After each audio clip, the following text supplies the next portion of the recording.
In this video, I'm going to tell you about how precipitation is formed. So the first part of the process is when water evaporates into the air, turning into water vapor.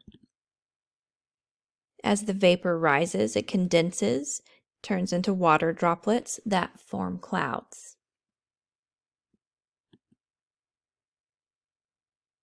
The cooler the air in the cloud, the less water vapor it is able to hold. This is called supersaturation. When the clouds become too full of water droplets, they release water that falls to the earth as rain.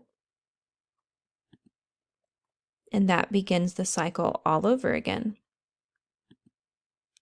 I'm just going to go over some of the main types of precipitation that you might be familiar with. Rain is when water droplets fall to the ground. Snow is when ice crystals fall. Sleet occurs when water falls from the clouds but it freezes before reaching the ground.